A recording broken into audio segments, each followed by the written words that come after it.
देखो UPI India में तो धमाल मचा ही रहा है और अब विदेशों में भी धमाल मचाने लगा। अभी G20 समिट में कई देश आए, वो सभी यूपीआई के ट्रांजैक्शन को देखकर काफी इम्प्रेस्ड हुए, जिसके बाद यूपीआई की टेक्नोलॉजी अपने देश ले जाना चाहते हैं। और आप लोग अगर न्यूज को फॉलो करते होंगे तो आपको पता ही होगा कि अब यूपीआई सिंगापुर में भी ऑपरेट करने लगी। यानी अभी पिछले हफ्ते इंडिया और सिंगापुर के प्राइम मिनिस्टर ये डील को पक्का किया है, जिसके बाद इंडिया और सिंगापुर के बीच यूपीआई से सेकंड्स में पैसे ट्रांसफर किए जाने लगे, जिसे पहले 2-3 दिन लगते थे अब सेकंड्स में होने लगा। ये देख सिंगापुर के प्राइम मिनिस्टर काफी इम्प्रेस्ड हुए और यूपीआई के साथ साथ इंडिया की डिजिटल इकोनॉमी की काफी तारीफ करी। लेकिन वहाँ के न्यूज चैनल यूपीआई के बारे में जिस तरह दिखा रहे हैं ना, वो काफी मजेदार है। अभी आपको सिंगापुर मीडिया का मजेदार वीडियो भी दिखाएंगे और साथ में ये भी बताएंगे कि कैसे हमारी यूपीआई यूएस डॉलर और स्विफ्ट की कमर तोड़ दिया। बस आप लोग वीडियो देखते रहिए। अगर वीडियो अच्छा लगे तो वीडियो को लाइक करके चैनल को सब्सक्राइब कर लें।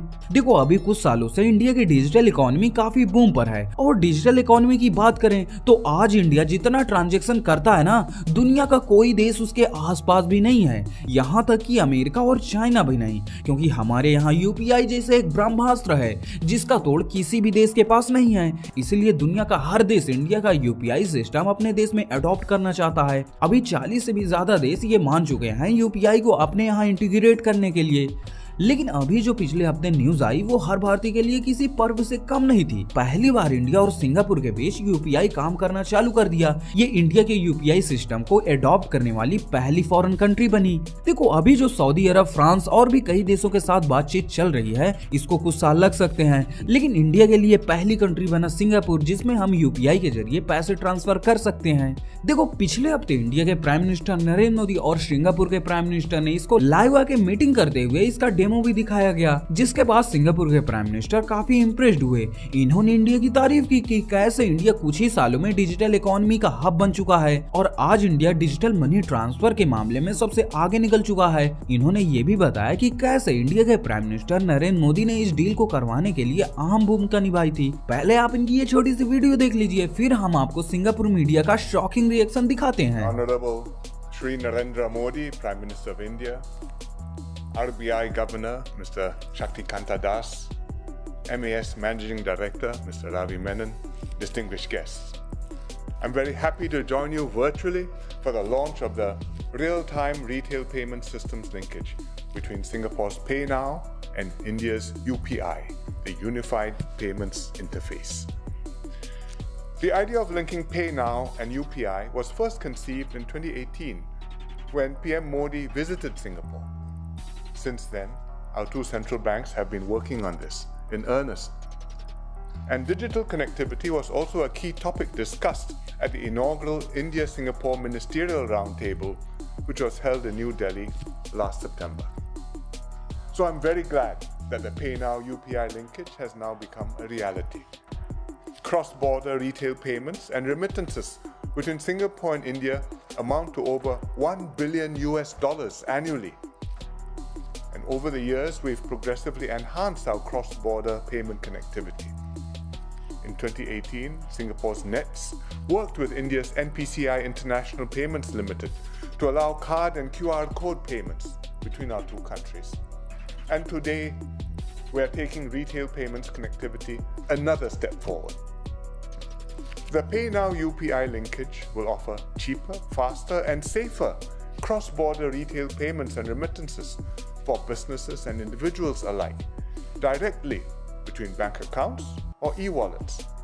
It's convenience at your fingertips, paying using just your mobile phone number, your UPI identity, or your virtual payment address.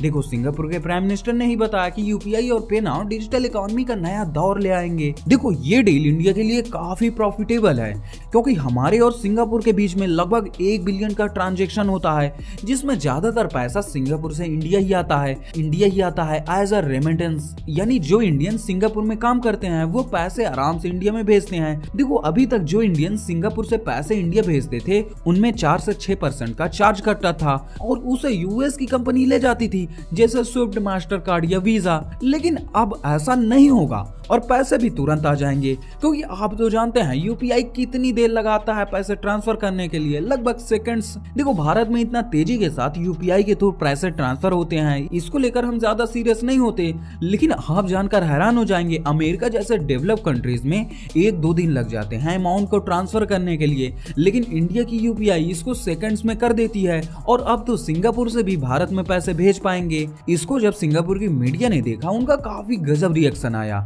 उन्होंने काफी कुछ कहा। आप पहले इनकी ये छोटी सी वीडियो देख लीजिए, फिर हम आपको बताते हैं अब इंडिया किसके साथ डील करने जा रहा है यूपीआई को लेकर। People in Singapore and India can now send real-time payments to one another. The tie-up between PayNow and Indian counterpart Unified Payments Interface is part of wide efforts to enhance the infrastructure for cross-border payments. The launch was officiated by both countries' prime ministers. Michelle Teo tells us more. Successfully sent cheaper, faster and safer. That's how transactions will be under the linkage between PayNow and UPI. And for a start, it'll benefit migrant workers, professionals, students and their families. This option is better for me because after I sending money monthly basis, if they go from money take time of 2 or 3 days. But this one is instant. The core benefit is cost effectiveness. If you look at the total cost of transactions, whether it's fixed costs and FX, I think the objective is to create the value, which is basically, again, cost effectiveness, real time and secure. However, the feature will be made available via a phased approach.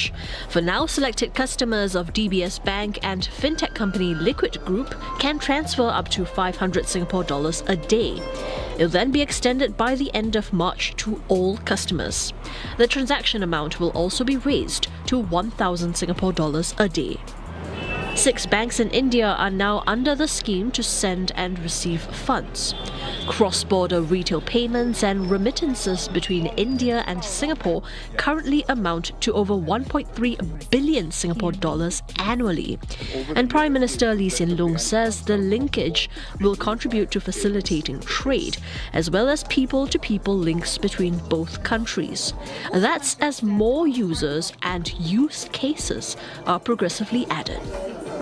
I hope this strong partnership between Singapore and India will continue to spawn innovative technology solutions and create more cross-border opportunities for our digital economy. देखो भारत का UPI जैसे जैसे popular हो रहा है उसे कई देश अडॉप्ट करना चाहते हैं। अभी हाल ही में जो G20 की मीटिंग हो रही है इसमें पता चला कि कई देश यूपीआई को इंटीग्रेट करने के लिए इंटरेस्टेड हैं। यूपीआई जितना आगे जाएगा उससे इंडिया का बहुत ही ज्यादा फायदा होगा और इंडिया की सॉफ्ट पावर भी मजबूत होगी। लेकिन क्या आप मानते हैं यूपीआई 5 सालों के अंदर वर्ल्ड में डोमिनेट कर सकता है या नहीं? कमेंट बॉक्स में अपनी राय जरूर दें। इस वीडियो के लिए इतना ही, मिलते हैं अगली वीडियो में।